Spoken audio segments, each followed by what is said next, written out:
એક વેપારી વેપારમાં પોતાનું સઘળું ધન ખોઈ બેઠો, દેવાદાર થયો. લેણિયાત રોજ રોજ તેને ચૂંટી ખાવા માંડ્યા. આથી અકળાઈને સગા વહાલાની રજા લઈને ખાનગી રીતે પોતાના સ્ત્રી છોકરા લઈને 101 ગાંવ છેટે બીજા શહેરમાં રોજગારને અર્થે ગયો. ત્યાં તજ, લવિંગ, એલચીનો, તેમાં વળી વિશેષ કરીને મરિયાનો વેપાર કરવા માંડ્યો. એણે ઘણા મરી ખરીદ્યા, પણ ભાવ બેસી જવાથી મરિયા વેચાયા નહીં. અને મરીના ધીરનારને એક માસે રૂપિયા આપવાનો વાયદો કરેલો. તેથી તે લોકો મહિનો થયા પછી નાણાં લેવા આવ્યા.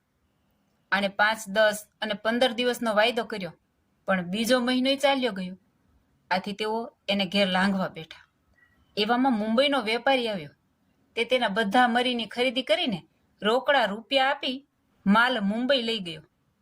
લેણિયા તો કહે, ભાઈ, અમને રૂપિયા જલ્દી આપી દો. ત્યારે કહે, ભાઈઓ, તમો ઘેર લાંઘવા બેઠા એ વાત મારા દેશમાં ગઈ હશે. તેથી મારા સગા વહાલા ઘણા અફસોસ કરતા હશે. માટે મને સારા સમાચારનો એક કાગળ લખી નાખવા દો, પછી તમારા નાણાં ચૂકતે આપી દો. પછી કાગળ લખ્યો કે અમારા વહાલા સગા કપૂરચંદ અને કંકુફઈ વગેરેને માલુમ થાય, જે ભગવાનની દયાથી અમારા પર દુઃખના વાદળો ઘેરાયેલા તે સર્વે છૂટી ગયા છે. અમારી કશી ફિકર કરશો નહીં. વિશેષ આજ રોજ અમારા સર્વે મુંબઈમાં મરી ગયા છે. હવે અમારી કોઈ જાતની ફિકર તમારે કરવી નહીં. આવો કાગળ લખી પોસ્ટ રવાના કરી. લેણદારોને મરિયાના રૂપિયા ચૂકતે આપી દીધા. હવે કાગળ સગાઓને પહોંચ્યો તેવા જ તે લોકો ચારેકોરથી ભેળા થઈ વાંચવા લાગ્યા. તેમાં વાંચતા આવ્યું કે આજ રોજ અમારે સર્વે મુંબઈમાં મરી ગયા છે. આ શબ્દ વાંચતા જ કાગળ ફેંકી દઈ સર્વે રોકકળ કરવા મંડી પડ્યા. ત્યાં તો કંઈક કાણ આવી જાણી આડોશી પાડોશી સગા વહાલા સર્વે રડવા કૂટવા ભેળા થઈ ગયા.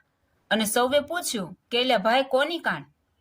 તો કહે, ધનપાલ શેઠનું આખું એ કુટુંબ મુંબઈમાં મરી ગયું. આ સાંભળી સૌ હાય હાય પોકારી રડવા લાગ્યા. ત્યારે કોઈક ડાહ્યો પુરુષ આવીને કહે, ભાઈ, એકદમ બધાય સાથે મરી જાય એ સંભવતું નથી.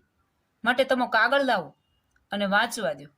પછી વાંચ્યો અને વિચાર કરીને બોલ્યો કે આ ધનપાલ શેઠ શેનો વેપાર કરતા હતા? એમની કેવી સ્થિતિ હતી? ત્યારે કહે, તેઓ તજ, એલચી, લવિંગ અને તીખાનો વેપાર કરે છે. તેમાં વિશેષ કરીને મરિયાનો વેપાર મોટો કરે છે. ત્યારે વાંચનારે કહ્યું કે ભાઈ, કઈ શોક કરવા જેવું નથી. પોતે લખે છે કે અમારા સર્વે મુંબઈમાં મરી ગયા છે. એટલે જે મરિયા હતા તે સર્વે મુંબઈના વેપારીની ખરીદી હોવાથી મુંબઈ ગયા છે. હવે અમારી કશી ફિકર કરશો નહીં. જોકે એમનું કુટુંબ બધું મરી ગયું હોય તો ફિકર કરશો નહીં એવું શા માટે લખે? આમ તેણે પત્ર વાંચી વિચારી સૌને સમજાવ્યા કે સૌ એકદમ શાંત થઈ ગયા અને બધા આનંદમાં ગરકાવ થઈ ગયા. માટે જે વાંચવું તે પૂરેપૂરું વાંચી વિચારી સમજવું. જોકે બીજાએ પત્ર વાંચ્યો પણ વિચાર્યો નહીં તો બધાને રોકકળ કરાવી. માટે કથા, વાર્તા કે જે વાંચવું તે વિચારવું અને હૃદયમાં ઠરાવવું, તો જ શાંતિ અને સુખ થાય. જય સ્વામિનારાયણ.